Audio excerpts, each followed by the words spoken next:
What's up, guys? Welcome back to the YouTube channel. Can you believe it is October 1st already? Welcome to the end of the year. Fall, cars are going to go fast. This is boost weather. So today I am starting, this is my first giveaway. But when you go to turbojohnracing.com and you buy a t-shirt, you're automatically going to be entered to win a Hans device. Now, this is something that I just got. I'm going to get this exact one for you guys, but whatever size you need.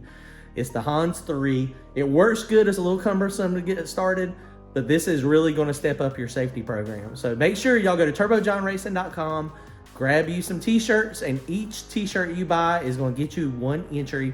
The end of the month, we're going to do a random drawing, and the winner is going to get them some safety gear. I got two packages here. The bottom one is actually something Kelly ordered. But one of my buddies, he told me, he's like, hey man, I got something I want to send you, Junior Bissett, at Bissett Performance. So I was like, okay. So I gave my address and he sent it to me. Let's open it up and see what it is. Well, look at there. So this right here is, so Junior, he called me the other day and he was like, dude, he's like, you're going to destroy your doors by flinging them open. So he's like, you got to put a kit on it. Man, Junior, you're freaking awesome. So look, he got me some ratchet straps for my door, a door limiting strap kit so that I do not break my door, which is good because we just fixed it. Oh, that looks pretty cool. It looks pretty easy to do. So Bissett Performance, he's one of my friends. He'll be out soon. If y'all need any chassis work done, hit him up. He's a good dude. So we're gonna put those on. This other package, I had no idea anything was coming. I just got a UPS notice that said I needed to be home and it needed to be signed for. So let's check this out and see who it come from and what it is.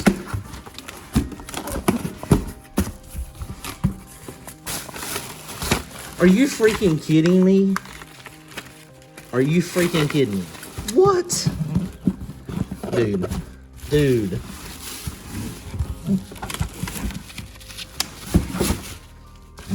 Are you freaking kidding me? That's all I can say. Oh my God. That is crazy. That is insane. That is not what I expected at all. I didn't know what to expect. I had no idea that anybody was sending me anything. Dude, we're gonna have to talk. I'm gonna I really appreciate that, but we're gonna have to talk. I don't know that I can accept this. This is just crazy. Are you freaking kidding me? That is, dude. And he's got a package in here too. He sent me this. Let me open this and see what all this is. I don't even know what this is. February 1998 Mustang and Fast Fords edition. Dude, I just don't know that I can accept this. Dude, we'll have to, let's see. Oh, there is another. Wow, guys, you know what? I'm still in shock. This is just flat out crazy to me. It boggles my mind that people will do this. And that just shows you that, I mean, the people in this world are amazing. And there's a lot of good people in the world. And the person that sent this on the note was really cool. And it was really nice, but he wants to remain anonymous. So I'm gonna definitely, honor his wishes. And I really, really, really appreciate him doing this. And, he's just basically paying it forward. Somebody from him a while back, they were able to do something for him in his program. And he was able to now pay that forward, so, and hopefully I can pay it forward at some point too. So this should really, really, really improve our racing program. The amount of data we're going to be able to collect with the Dominator, the wheel speed sensors, drive shaft speed sensor, the laser height wheelie control sensor, the shock sensors, the transmission pressure sensors. The Dominator just allows you to do so much. And we've talked about it for a long time. And, now to finally be able to put it on the car is just going to be amazing. It's going to be a little while before I can get all the sensors on the car and get it all wired up. But the amount of data that we're going to be able to collect and share with you guys is going to be hopefully overload. And, I like to share all my stuff. Guys, it just boggles my mind. I've got the best friends and best subscribers of anybody I've ever known. 2 packages from 2 different people and 2 amazing products. I really appreciate it, guys. Thanks a ton for looking out for me. Just got to the shop, B&K Performance. We're going to be racing tomorrow night at Galat. We got our big 252 list race coming up this Saturday. So we're going to try to get some testing in, figure out how we can make this thing go faster. So today we just got a couple odds and end things we're going to do. First thing, we're going to put those door limiters on that Junior Bissett Performance sent us. That way we don't break our doors off. That's exactly what happened to that pair the last time. So we're going to go ahead and stick those on real fast. We're going to go through the rocker arms real quick, make sure all the adjustments are good, probably pull a couple spark plugs. I think we're fine, but we're going to be messing with the race car, trying to get it prepared to go out and hopefully go some rounds. This payday is going to be huge. It's a $50,000 purse, and it's spread out over all 40 places. So if you go out first round, you get $250. So I mean, that's a good thing. So I mean, it's one of those things. Actually, you get $500, but it costs $250 to enter. But the winner is going to get like $9 grand. So that's what we're going to be trying to get. We're going to try to get first or second place. Lots of hitters out there, so it's going to be fun, but we're going to have a good time. All right, check it out. Here we go today.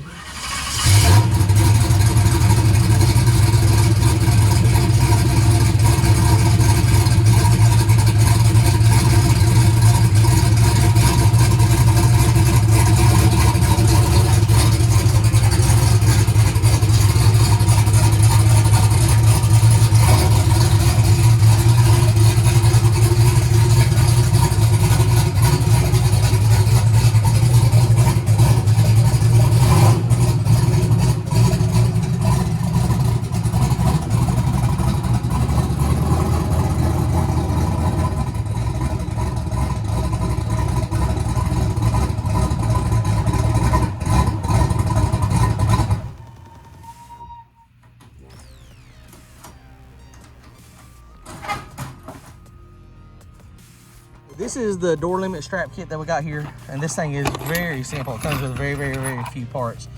There again, I really appreciate Junior getting me this, because probably, you know, he stressed how important it was so you don't kill the door, and that's exactly what killed the door. But sometimes I don't listen very well, so he knew that. He knew me well, so that's why he sent it to me. So this thing right here is the tab. And this thing, basically, you weld this to the roll cage, and then this goes around there, and then this is the limiting strap, and this bolts to the door. But we're going to look at it and see. We may actually, this thing may be long enough to where we don't even have to bolt this or weld this on. It may just be wrap it around a roll bar, and then we got enough room. So let's try that. Let's try that first and see if that works out. Okay, guys, and here's the hinges that we made. And you see Brian repaired this door right here, because when I got this was all beat up and knocked out of it. So that's why it's got fiberglass on it. Not the prettiest in the world, but we didn't worry about making it pretty. But man, you can see the carbon fiber under there. That's pretty cool. But anyway, we made these little door hinges here, and you can see, man, look at that. You can see this was flat at one point, and you can see from flaring it open and it grabbing, look, it pulls that right out. And so that stress right there is what Junior is talking about, and that's exactly why this pulled out. Now, when Brian repaired this door, he put a piece of metal on the backside back there, so that thing is pretty strong, but it still will end up breaking it eventually. And so the strap here, there is enough room to where we can just wrap this strap right around, strap it, and then this is going to go to like right here. I'm gonna mount it right there on that nice piece of fiberglass, and so that right there is going to give us plenty of room to where this thing, when it's a limited strap, it'll open about normal and not pull on the hinges and not pull on the door. Okay, let's do that real fast. It'll take us a minute. As luck would have it, that's not going to work, because you can see this is real shallow. I've got it backwards. This actually, the carabiner hook here actually goes into this tab that's welded on here. So I'm gonna have to weld the tab on here. Not a big deal though. We'll weld it on, and then that'll be basically reversed. Okay, here we go. Door flinger open anti-swing strap is done.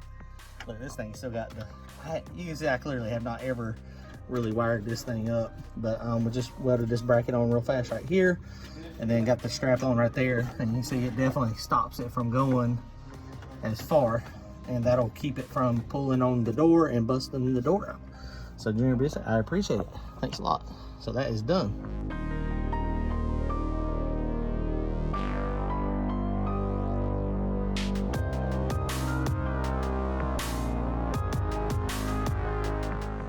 Okay guys, so we're adjusting valves. I'm gonna show you real fast the way I do it.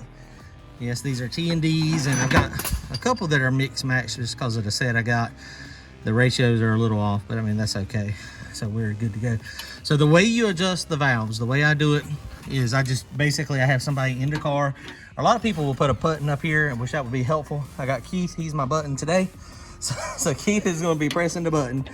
And the way you do it is when the exhaust valve starts to open, when it starts going down, you adjust the intake valve. And when you, that's when you get your lash, and you want to make sure you check it. Like mine's cold right now, so I've got 12 thousandths on my filler gauge. And so when the motor warms up, it's going to increase the lash. And every car is a little bit different. So some it'll get more, some it'll get less. But as long as you're consistent on checking it hot or cold, then usually you're fine. And I like to check mine cold so I don't get burnt. So let me show you real fast. All right, Keith, bump it, bump it, bump it. Okay, there you go. You see the exhaust valve on this one is down. And so now we're going to adjust the intake. And you can feel the tension. And so the more, you know, sometimes it slides in with no tension. Sometimes it has slight tension. Sometimes you can barely get it in there. You just want to be pretty consistent on the way you're doing it. So, so that one is good. So the intake side is good here now. So bump it, bump it, bump it, bump it. Okay, you see that one's come up. And now this is when you check this one. So this is about the same tightness. And so we're good here. And so I went through all of them. And you're going to have a little bit of play, and it's very, you know, easy to get them adjusted. Nothing to it. And these shaft rock arms are super easy. The adjustments up here, you know, we don't have to mess with these at all. And I made me a tool. This was a tool that I purchased, but it wasn't the right size. So you can see I cut the end of it off and welded a 1/2 inch 12-point socket to the end. And then this goes down in between. That makes for a very nice, easy adjuster. The only problem is you don't have much leverage. That's the reason I got this. So that's how you adjust the valves.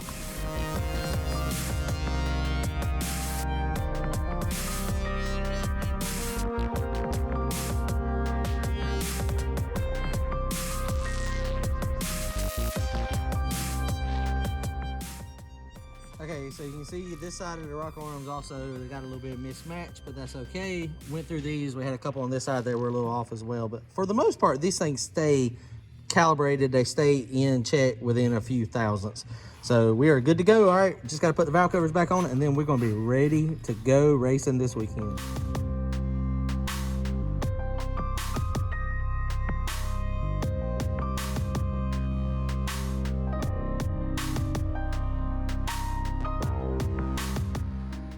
All right, guys, well, that's it. We're done for today. We got everything accomplished that I wanted to accomplish today. So we're going to head to Galot Motorsports Park Thursday, and we're going to do some testing and see if we can make the car go a little bit faster. But if y'all are around, come out and see us. If you're not around Thursday, try to get to Kinston on Saturday. The 252 list race is first round is at 1 o'clock. We're drawing at 12. So it's going to be fun. We're going to have a blast. We're going to try to win some money and get that big paycheck. All right, guys, y'all comment, like, and subscribe. Don't forget to go to turbojohnracing.com to pick you up some t-shirts. Later.